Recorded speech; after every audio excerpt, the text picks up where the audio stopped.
Welcome to episode 342 of Lucretius Today.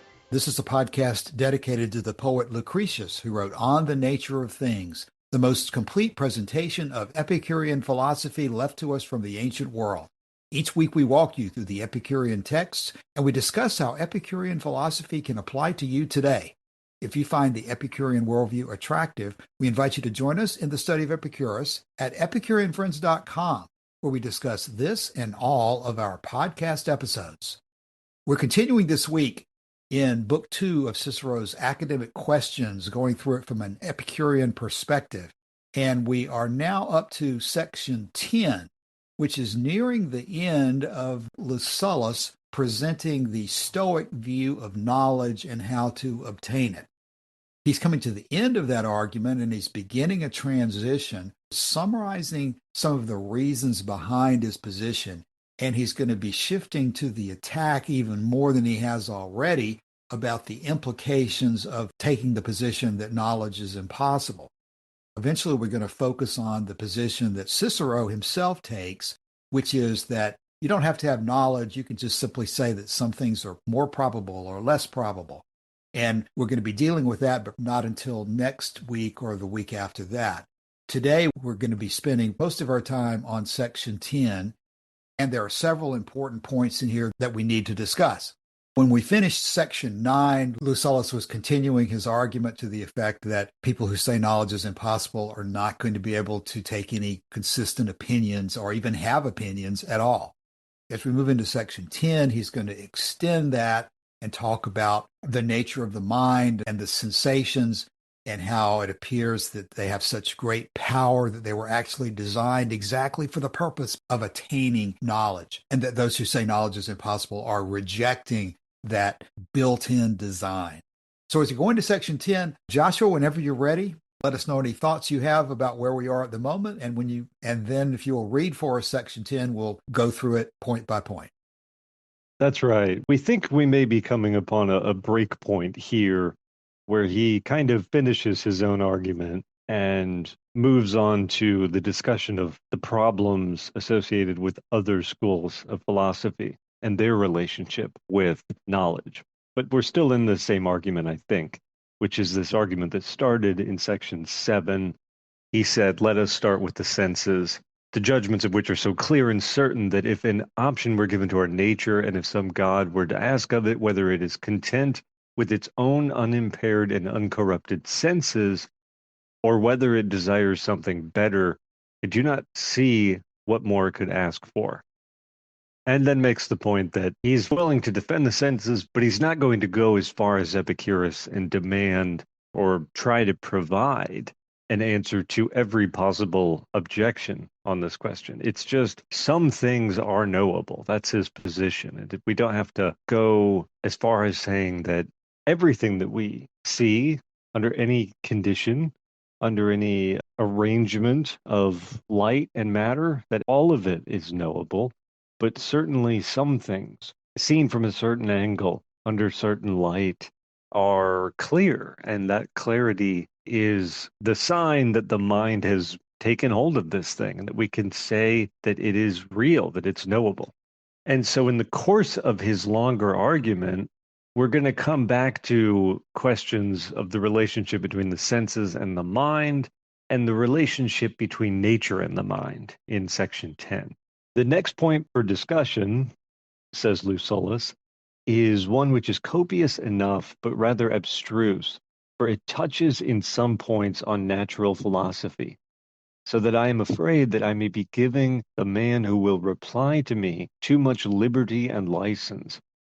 For what can I think that he will do about abstruse and obscure matters, who seeks to deprive us of all light? But one might argue with great refinement the question, with how much artificial skill, as it were, nature has made, first of all, every animal, secondly, man most especially.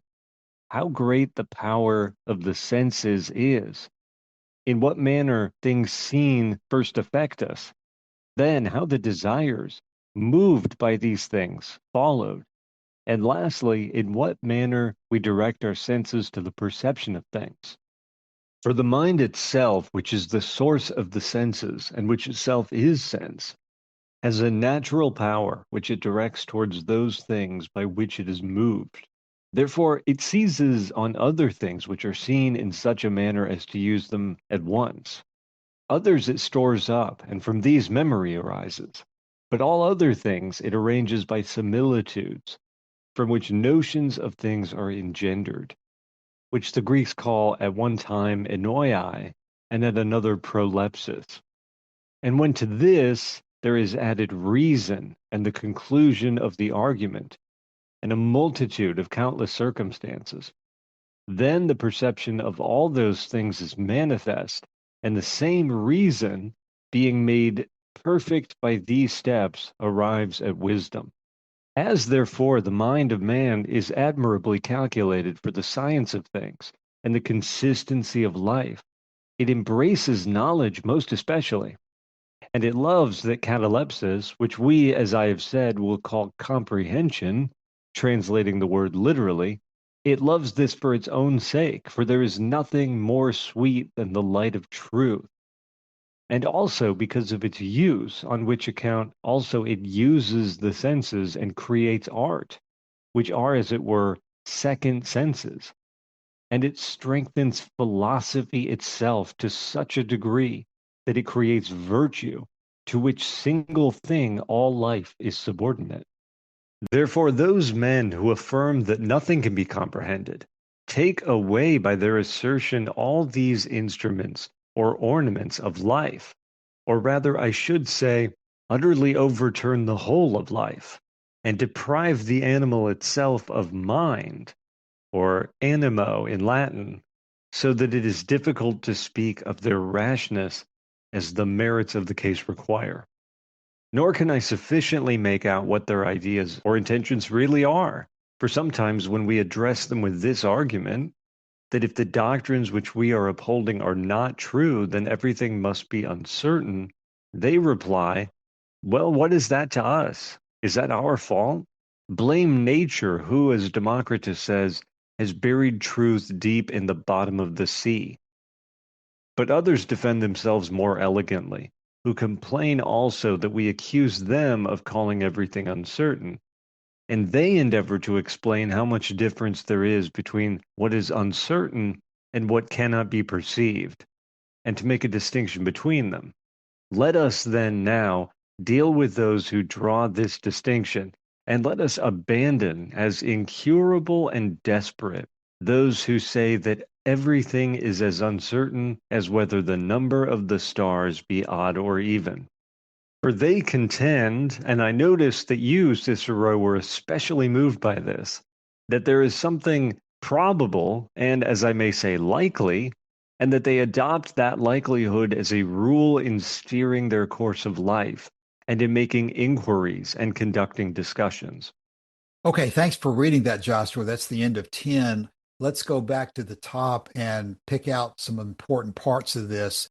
Much of it is something that Epicurus would agree with, probably, but not all of it by any means. So let's try to separate out the good from the bad and make sure we understand before we go further into section 11.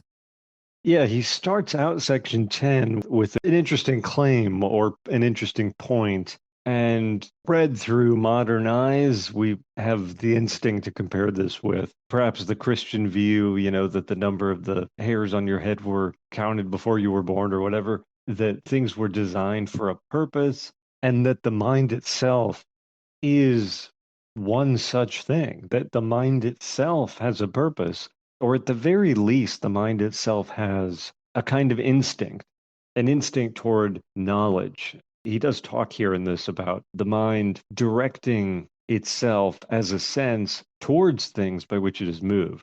So the mind in this view of things is regarded as being an instrument that is engineered for investigation.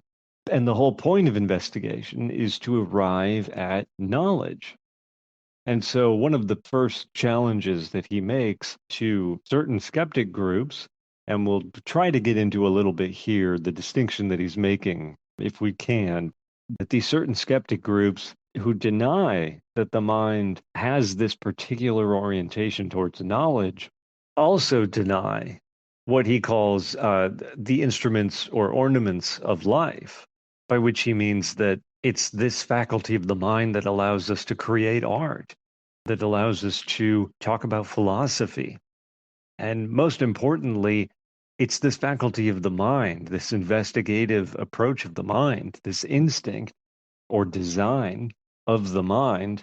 This is what makes virtue possible and pursuable. And that if you don't allow that the mind has this faculty, and if you leave everything uncertain, as these skeptic groups that he's talking about do, then you can't have virtue and you can't have philosophy and you can't have art or good Latinity, the kind of prose style that Cicero himself prides himself on. You can't have these things in a world where everything is thrown into uncertainty. But this is the world that you are leading yourself towards if you deny the mind's power to acquire knowledge as its first instinct. Joshua, those are very good points. One thing I would point out when Lucullus says, "What can I think he will do about abstruse and obscure matters who seeks to deprive us of all light?" In my mind, that echoes very closely to what Lucretius says. I believe it's in book one about how you first have to grasp those things that are directly in front of you before you can move to understanding things that are hidden. That may even also appear in the letter to Herodotus. But I think that's a point that Epicurus would certainly agree with, that you need not talk about abstruse and obscure matters if you can't even be confident of those things that are directly in front of you. Lucullus here talks about depriving us of light, but I think that's a pretty similar point to what Lucretius makes about the things that are directly in front of you, you have to be able to be confident about. The other issue I wanted to raise, Joshua, it's a very familiar argument, I believe, in Lucretius' book 5 about the eyes, for example, or the legs not being invented by the gods for the purpose or being designed for the purpose to which we place them. That you cannot infer from the existence of the eyes, for example, that they were designed by some prior power for that purpose of seeing. A lot of this first part of section 10 is targeted towards arguing, it looks like, that the mind, both of men and of animals, has a natural power that directs it towards the gathering and understanding of knowledge. What do you think Lucretius and Epicurus would say about this? Is his argument proper to the extent that he's saying that this talent is there and you need to make use of it? Or is he going further and trying to say that, well, this is obviously designed this way and you should be using these talents for the purposes for which they're designed? Do you think this part of his argument is something Epicurus would agree with?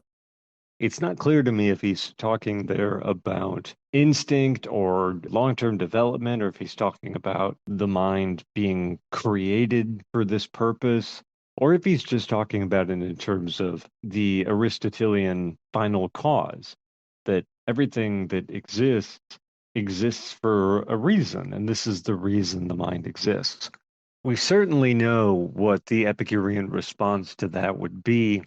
And Lucretius has given us in the fourth book of his poem a direct response to this teleology, I guess is what it is, that I most associate with Aristotle, but that most of these other thinkers have an interest in and make use of in some of their arguments.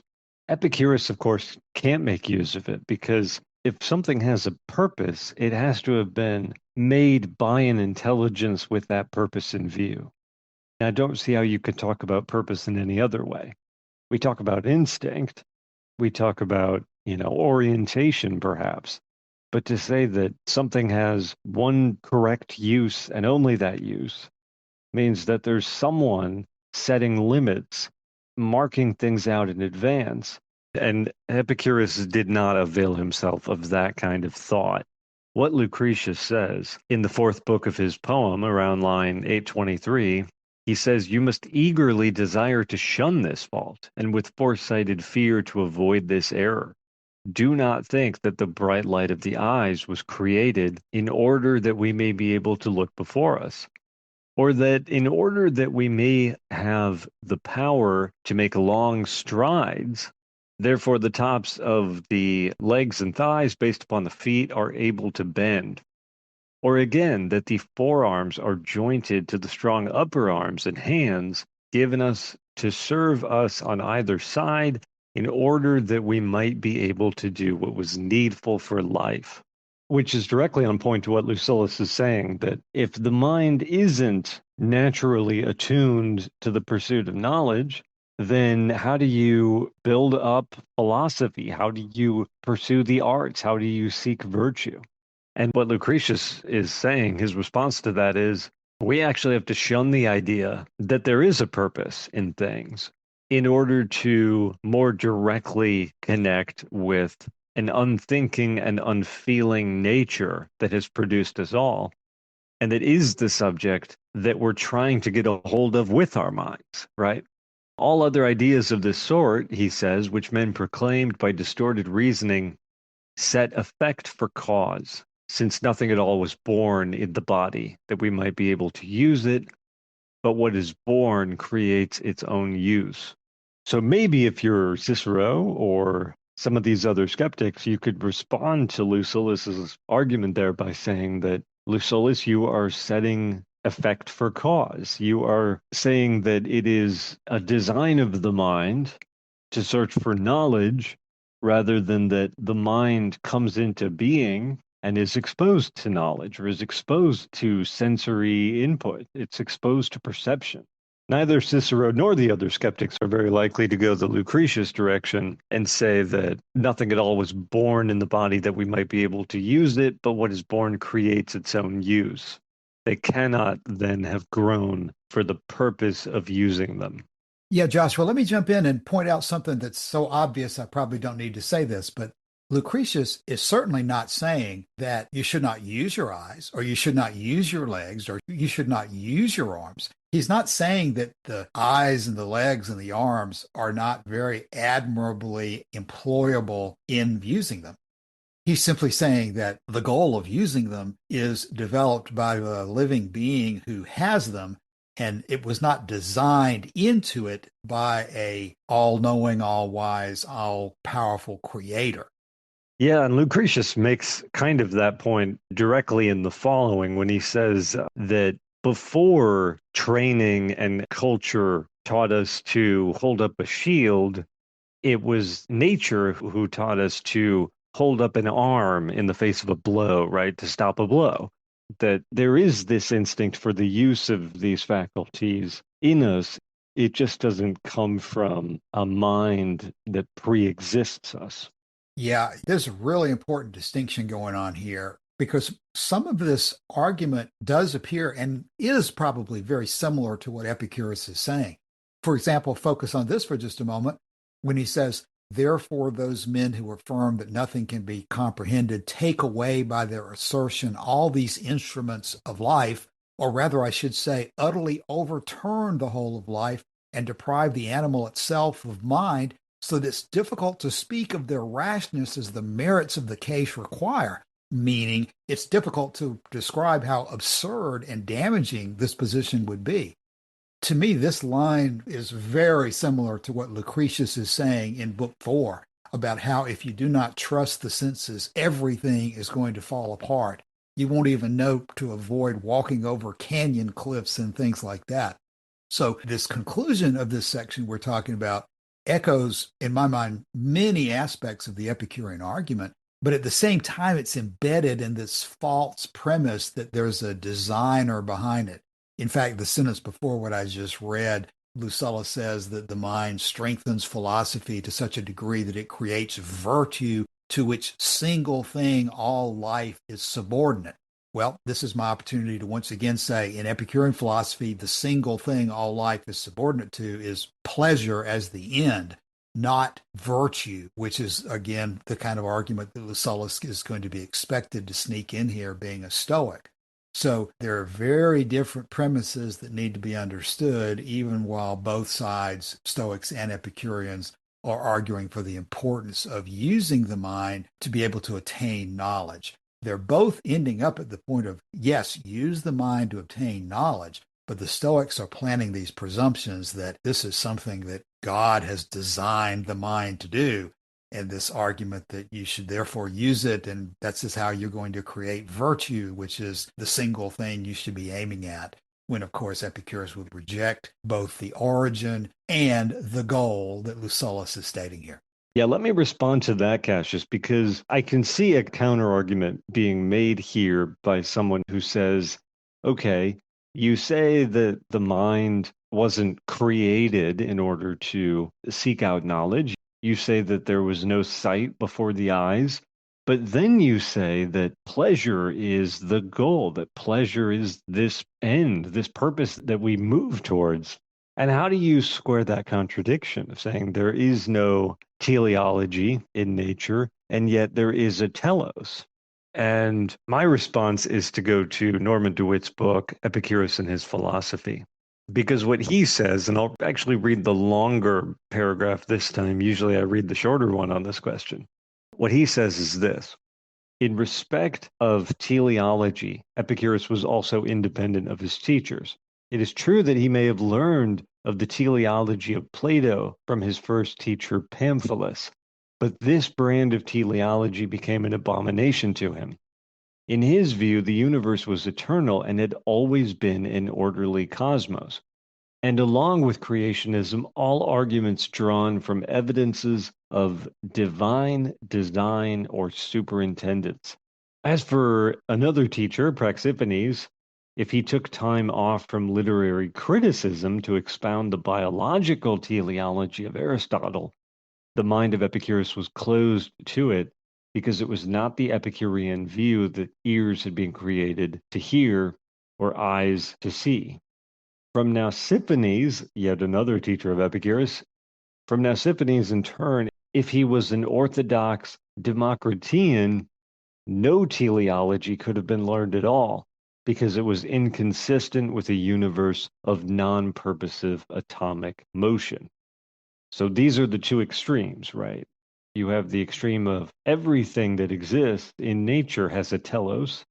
The telos of the eyes is to see, the telos of the ears is to hear, the telos of the mind is to seek knowledge. And then you have this other extreme, which is by convention sweet, by convention bitter, by convention hot, by convention cold, by convention color. In reality, atoms and void, only the atoms and void. There's no telos because there's only the raw building blocks of nature. That's all that really exists in the Democritean view. And so there can be no telos in philosophy.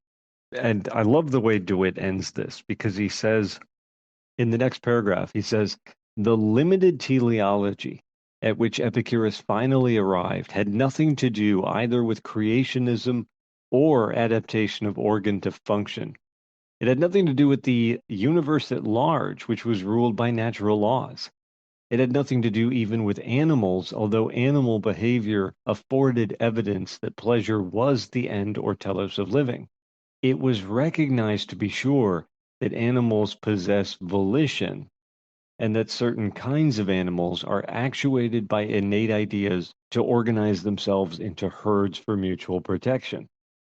But only the rational human being was believed capable of intelligent planning for living and for keeping steadily in view that pleasure is the end or telos ordained by nature. This amounts to saying that a non-purposive nature had produced a purposive creature for whom alone an end or goal of living could have a meaning. This is teleology at a minimum. For such a belief, no teacher had set a precedent. And I don't agree with everything DeWitt is saying there. He says that only the human being is capable of intelligent planning for living and for keeping steadily in view the fact that pleasure is the end or telos ordained by nature. We certainly anticipate that there will be other intelligent beings in the universe, right? That there are innumerable worlds inhabited by life forms of every description, from the lowest to the highest, and that somewhere out there will be life forms with a capacity for thought and abstract reasoning and language like our own. And that for those life forms, similar limited teleology, or teleology at a minimum, as he says, might exist. For those beings also, non-purposive nature might have produced a purposive creature for whom alone an end or goal of living could have a meaning. So it's true that we would disregard the view as Epicureans that the eyes were designed for sight, or that the mind was designed for the investigation and pursuit of knowledge. But that doesn't mean we have to go the full Democritean approach of saying that actually almost everything you see is illusory except the atoms in the void. Everything else just exists by convention. And we talk about it and we read about it and we live our lives as if these things matter, but really it's just the atoms in the void. I'm sure you'll have a response to that, Cassius. I know you love to talk about that problem in particular. Yes, Joshua, I do. You've raised a couple of important things I'd like to comment on, but I'll start with that one.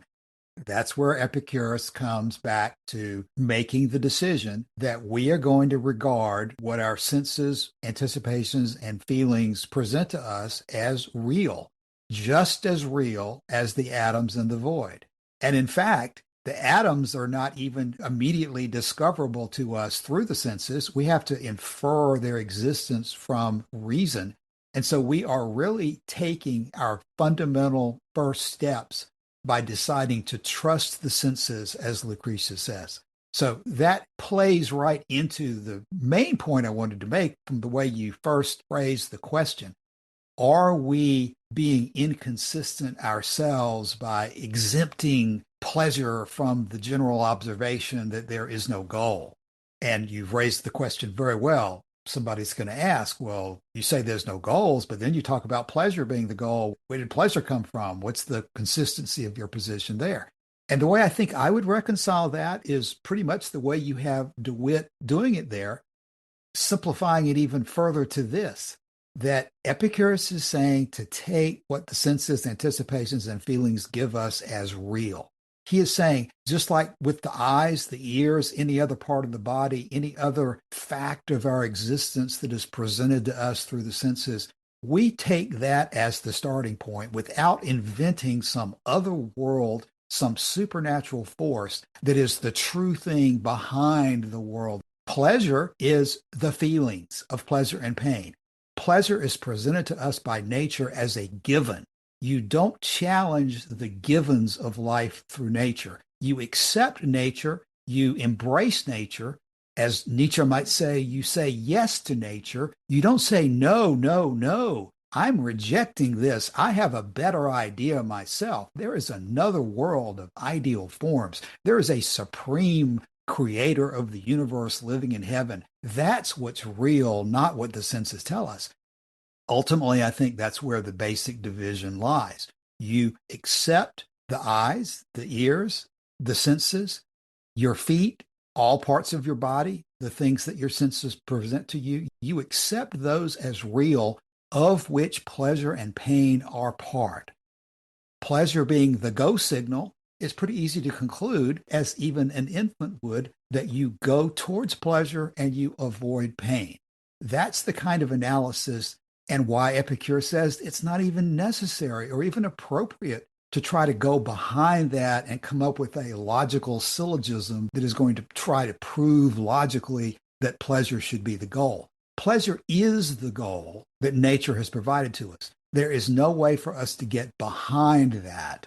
And so I think ultimately that's the way you reconcile this and say, yes, I'm going to use my mind to obtain knowledge. I certainly embrace the observation that it's very good at doing that. And so therefore I'm going to use it. I'm going to use my eyes. I'm going to use my ears. I'm going to use my brain. I'm going to use pleasure because that's what's given to me.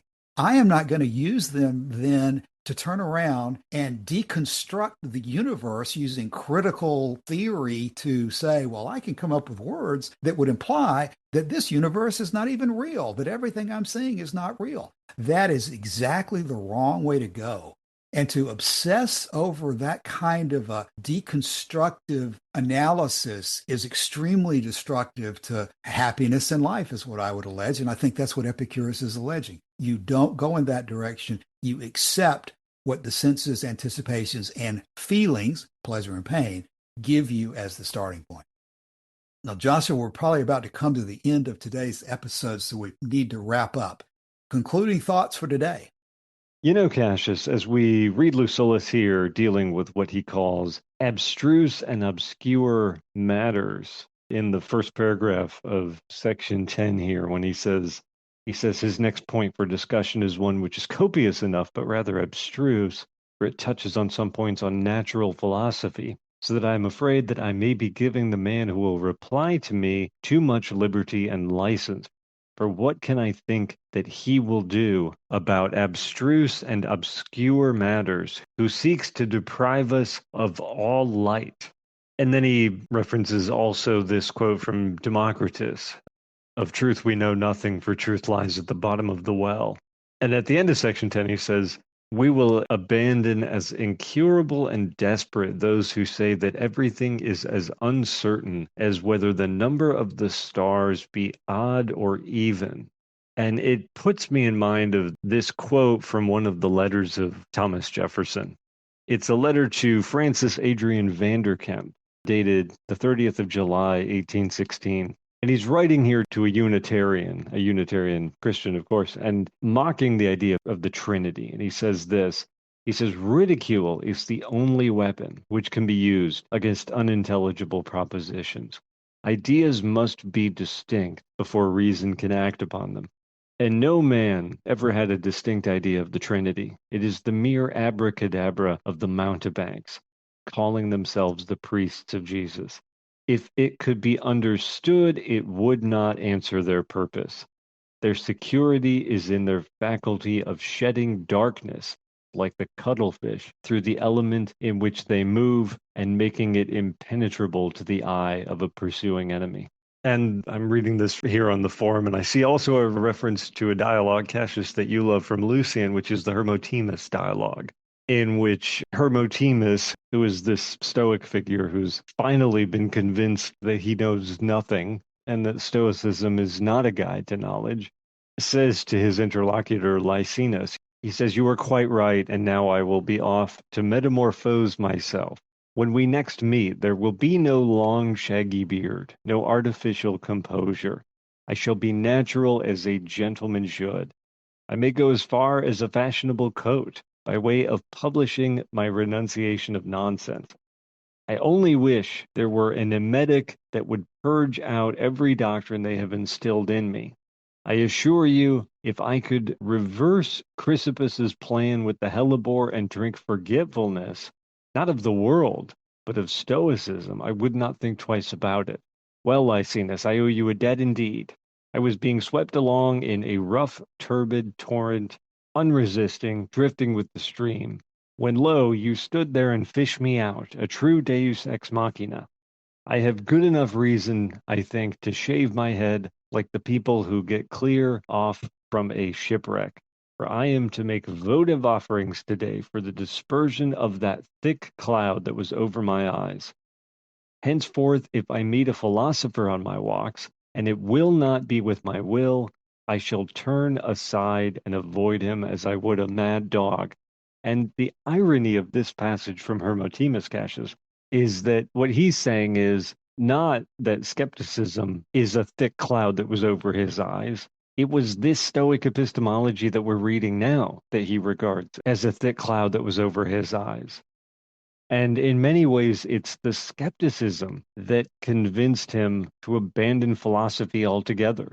He's really reinforcing Lucullus's point here in a very interesting way. It never would have occurred to me to make that connection, but it's probably worth making. And we're going to have to pursue that line, not today, but at some point, because I think it's very interesting that that's where Lucian ends that dialogue. In exactly the same place that Lucullus fears we will find ourselves if we abandon the light of truth, than which there is nothing more sweet. Joshua, that's a good place for us to stop for today. We can come back next week and discuss the implications of that conclusion as we move into section 11. And it's going to be more and more obscure as we go forward because we're dealing with his response to not just skepticism, but to the various layers of skepticism in antiquity. That's exactly right. And I think the comment I'll close on is that Hermotimus there is rejecting Stoicism and rejecting the arguments that Lucullus is making. And yet Hermotimus is confidently rejecting the arguments of Stoicism. He sounds like he's made up his mind with very strong degree of confidence that this is the right course for him to pursue. So, as you're pointing out, there's all sorts of twists and turns in all of these arguments. As Cicero likes to argue, everybody's got a different opinion. And by that, you can infer that nobody knows anything. Well, that's not the end result of the analysis because you have to live your life. You have to make decisions on what direction to go. And just as Hermotimus is doing there, Epicurus tells us to go out and follow pleasure. Go out and actually buy that coat that Hermotimus is talking about and live your life and not waste it deconstructing arguments that ultimately lead to nothingness and taking no action at all, which is what leads more than anything else can to a totally wasted life. Okay, let's stop there for today. As always, we invite everyone to drop by the Epicurean Friends Forum and let us know if you have any comments or questions about our podcast. Thanks for your time today. We'll be back again soon. See you then. Bye.